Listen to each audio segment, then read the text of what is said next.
सारों को पता है। इसका क्या नाम है? नहीं, इसको क्या, ये किस चीज़ से बना हुआ है? वायर है। इसको कहते हैं यूनिवर्सल वायर आई स्पेकुलम। यूनिवर्सल इसलिए कहते हैं बेटे कि आपके लिए ये नहीं है कि राइट और लेफ्ट आई के लिए, आप इस आई के लिए भी लगा दो और आप इस आई के लिए भी लगा दो।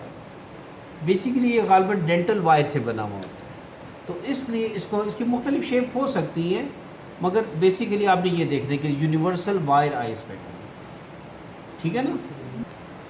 हाँ, इस वक्त पूरी इजाज़त है, ठीक है? हो क्या?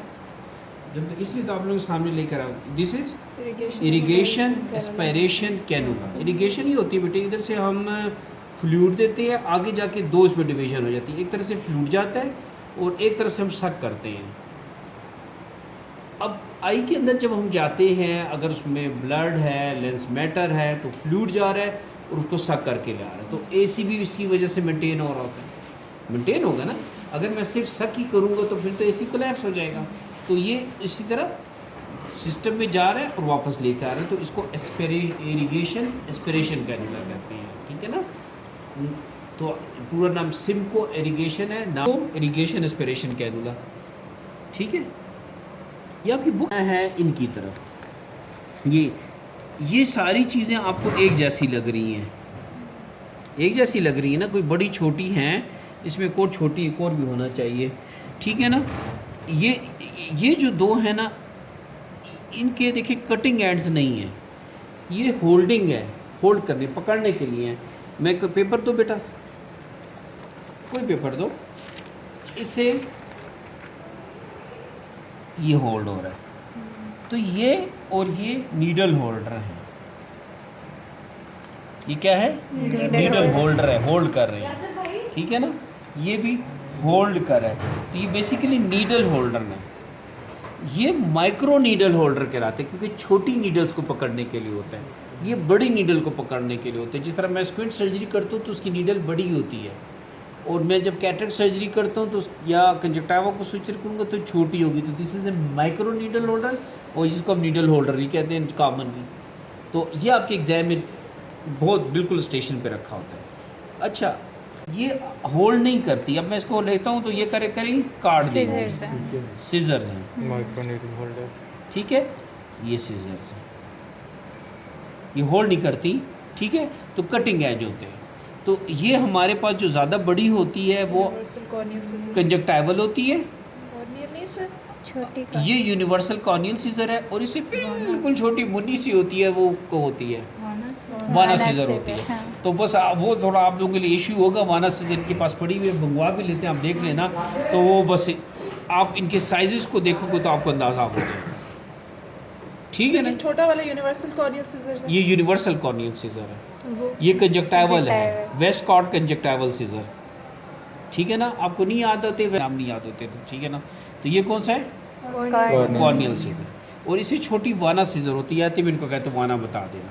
तो वो आप अपने हाथ पे रख के अंदाज़ा कर लेते हैं, आप अपनी अपनी उंगलियों पे करते हैं, ऑलमोस्ट होती है। अच्छा जी, ये इतनी है तो ये होगी, ये ठीक है ना? उसी उंगली पे रखना, इस पर ना रख देना। तो एक उंगली पे रख के देखो कितनी अच्छा ये इधर तक आ रही है, मेरे इधर तक, मेरी लाइंस तक आ रही हैं, ये मेरे इधर तक आ रही हैं, ये मेरी, ये सारी चीज़ें। और इसको ये सारी स्प्रिंग एक्शन होती हैं, spring action micro needle holder, spring action Westcott, spring action, क्योंकि छोड़ते ही खुद ब खुद ही खुल जाती है, ऐसे ही है ना? ये जो चीज़ें हो ना, इसको गौर से देखना बेटा। अगर ये फोर्सेप जिन हो, जिनका प्लेटफॉर्म बना हो और कोई उसमें टूथ ना हो, तो वो स्विचेट आएंगे, जिस तरह ये आप ले लो। जी बेटा, फंस गए, मैंने बस बता के आ गया थोड़ी सी चीज़, इसको आप देखना, मगर प्लीज़ डैमेज नहीं करना, ये वर्किंग सेट है हमारा। अगर इसका प्लेटफॉर्म है, आप गौर से देखो कि इसका प्लेटफॉर्म है और उसका कोई टूथ नहीं है, तो this is switcher time. Platform है, आपको नज़र आएगा प्लेटफॉर्म, और टूथ है तो कॉर्नियल फोर्स है। ये छोटे चीज़ों को, डेलिकेट कॉर्निया उनके टिश्यूज़ को पकड़ने के लिए होता है, समझिए कि नहीं। यस इट कैन बी, जब ये कार्ड होता है, ठीक है ना, तो इसको मैकफॉर्सन फॉर्सेप कहते हैं स्विचर टाइम। ये लेंस स्विचर टालने के अलावा लेंस को डायल करने में मदद करता है, तो मैकफॉर्सन इसका नाम आना चाहिए, ठीक है ना। और बाकी ये कर्व भी हो सकते हैं, ये स्ट्रेट भी हो सकते हैं, एनी शेप में। मगर आपने किस पे फैसला करना है, प्लेटफॉर्म होना चाहिए। और इसमें देखिए कोई प्लेटफॉर्म नहीं, इन दोनों में कोई प्लेटफॉर्म नहीं है ना, सरेशन है भैया। इतना करो, मैं देखता हूँ क्या चक्कर गया। मुझे बताया इसने कहा स्क्विड सर्जरी होती है। अब मुझे कहते हैं इसके और यूजेस बताओ। अब मैं परेशान, मैंने कहा स्क्विड में करते हैं ना, और बताओ। अब नहीं पता। तो ये दोनों को क्या करते हैं कि जब इसके अलावा, स्क्विड के अलावा, ये कैटरेक्ट सर्जरी में भी यूज़ होता है। कैटरेक्ट सर्जरी में क्या होता है कि जब हमने एक्स्ट्रा कैप्सूल कैटरेक्ट सर्जरी कर रहे हैं तो 12 बड़ा सा इंसिजन देते हैं, उसमें न्यूक्लियस को पूरा हम बाहर निकालते हैं। तो 12 o'clock पे हम प्रेस करते हैं इससे, और इससे काउंटर प्रेशर इससे डालते हैं एक्सप्रेस होने के लिए। अब 90% हम कैटरेक्ट सर्जरी करते हैं, तो मैं कहूँगा मुझे स्क्विड कट सर्जरी करते हैं, नाम से तो ज़ाहिर हो जाता है।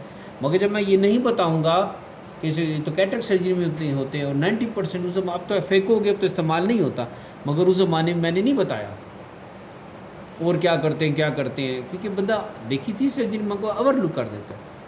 फिर एक और यूज़ हमें वाकई साथ पता चला, जिस जगह पे इलेक्ट्रिक काटरी नहीं होती तो इसको गर्म करके ना काटरी भी करते हैं।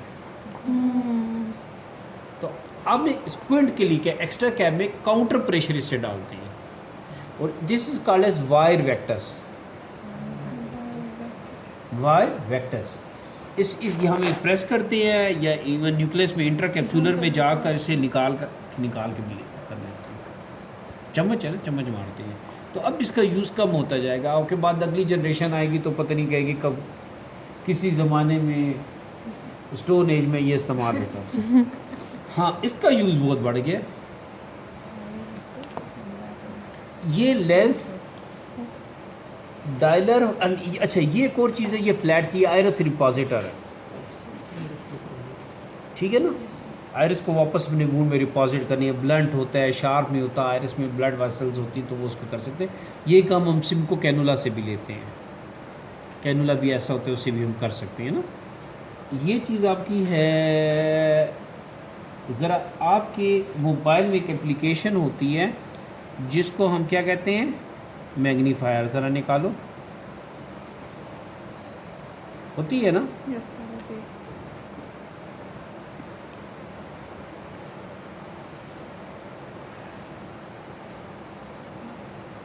मैग्नीफाई करके मुझे बेटा दो, मुझे रखो। मोबाइल मैंने ज़िंदगी आसान करती है। ये आप देख रहे हो, इसकी पॉइंटेड सी टिप है, और अगर आप इसकी टिप को नोट करो तो it is like a seizure. Seizure नहीं होती, उसकी ट्रायंगुलर इस तरह की शेप होती है। ये चिज़ल सीज़र, जो ये देखो, गौर से देखो, this is vertical chopper. Vertical chopper इसी से मिलता है। एक और होता है कि हम ऊपर न्यूक्लियस करके ऊपर से न्यूक्लियस को तोड़ते हैं, ऊपर डालते हैं ऊपर। ज़्यादातर एक और होता है हॉरिजॉन्टल चॉपर। वो क्या होता है, इसी तरह होगा, ठीक है ना। इसकी मैं टिप को जिक्र करूँ खाली, टिप ट्रायंगुलर सी होगी इस तरह, जिस तरह ये उसका क्रॉस सेक्शन लेंगे ना, टिप का क्रॉस सेक्शन लेंगे, और नीचे से वो स्टडीड होगा। बात समझ गए हो? तो वो होगा चॉपर, हॉरिजॉन्टल चॉपर। अगर आप ये भी गलती कर लो, इसको डायलर कह दो, इसको चॉपर कह, वर्टिकल चॉपर, उसको हॉरिजॉन्टल चॉपर कह दो, हम एक्सेप्ट कर लेंगे बेटा। बात समझ रहे हो ना?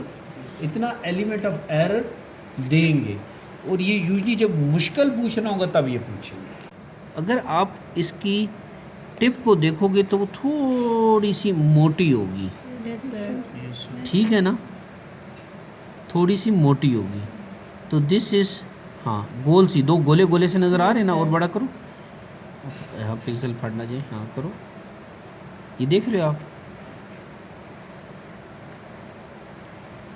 तो ये कैसी इसकी टिप है, अगर आप नोट करो। अब आपकी आंख ज़्यादा है, आप क्योंकि समझ गए हो, यूँ बेंड आगे यूँ करके गोला है पतला सा, और फिर यूँ एक छोटा सा Yes, गोला sir. है। Yes, sir. This is lens dialer,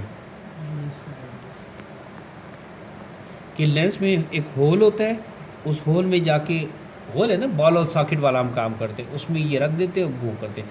अगर ये शार्प होगा और क्वांटिटेटिव नहीं होगी तो पीछे कैप्सूल में रेंड कर देगा थ्रू होल, तो इसलिए उसकी शेप को ऐसा बनाया है। इसकी